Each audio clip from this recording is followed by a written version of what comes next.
ও বড় বৌমা, মেজ বৌমা, কোথায় গেলে সব? আরে বাবা, তাদের তো আসার সময় হয়ে গেল। এদিকে তোমার গিন্ডিমার এখনো আসার সময় হলো না। কোথায় মেয়েটাকে মাথায় ফুল ছুঁয়ে ঘরে ঢোকাবে, তা না, তারা এসে ঘরে ঢুকে যাবে, তারপর তোমাদের গিন্নিমা এসে হাজির হবে। এই এক অদ্ভুত মহিলা, চিরকাল এক স্বভাব রয়ে গেল। কত করে বলেছি যে সময় জ্ঞানটা হলো মানুষের আসল, তা কিছুতেই তাকে বোঝানো গেল না। কো ও বাবা, বাবা, দিদ ভাই এখন আর না ঘরে, তার হাত খালি নেই। কো এত লোকের খাবার, বংশী দাদা আবার ছুটি নিয়েছে। দিদ ভাইকে এখন ডাকলে পাবেনি। যা বলার আমাকে বলুন, বলুন না কি বলতেছেন।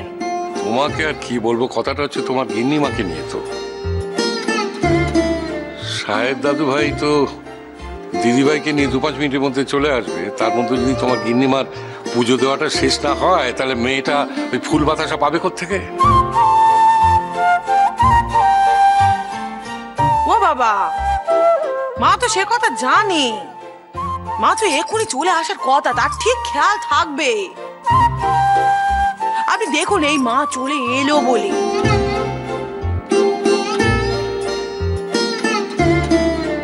আপনি অত ব্যস্ত হবেননি তো।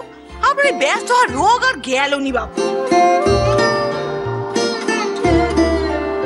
ও, আমি শুধু শুধু ব্যস্ত হচ্ছি, এটা আমার একটা রোগ? বাহ বাবা বাবা, শাশুড়ির ট্রেনিং তো খুব ভালো হয়েছে দেখতে পাচ্ছি। হ্যাঁ, দিব্যি পেয়ে গেছে ট্রেনিং। আচ্ছা বাবা, বলুন দিকিনি, আজ কত আনন্দ দিন। হ্যাঁ, আজকে আমাদের সকলের আদরে নতুন বউ বাড়ি ফিরতেছে হাসপাতাল থেকে। দিদ ভাই তো এত এত রান্না করতেছে।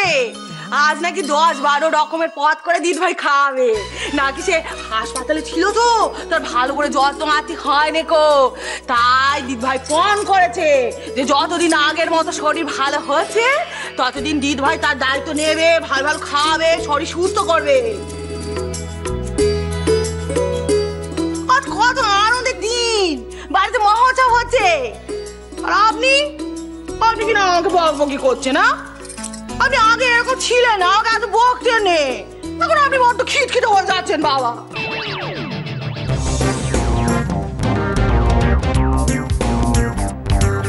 কি বললে?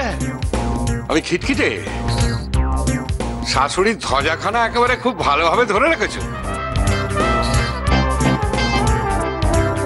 আমি বেশ বুঝতে পারছি যে সে চলে যাওয়ার পরও তার অস্তিত্ব তুমি এই বাড়িতে বেশ ভালোভাবে ধরে রাখবে। বাবা, বাবা, আপনি কি হয়ে গেছেন বলুন তো বাবা। হ্যাঁ,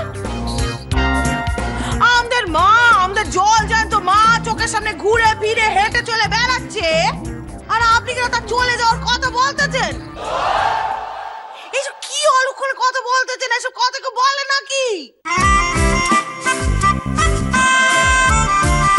ও, আমি বললেই দোষ, আর তোমরা যে আমাকে খিটখিটে বুড়ো বলছো তার বেলা কোনো দোষ নেই। ও দাদু ভাই, দাদু ভাই, কোথায় তোমার খিটখিটে বুড়ো বলেছে? তোমাকে তো শুধু খিটখিটে বলেছে।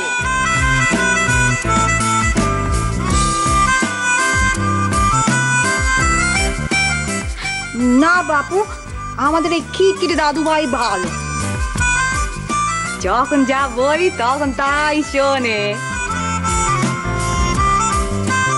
এই গিন্নিমার বকুনির হাত থেকে কতবার আমাদের বাঁচায় দাদু ভাই। আমরা বাপু এই দাদু ভাইতে খুব খুশি। হ্যাঁ,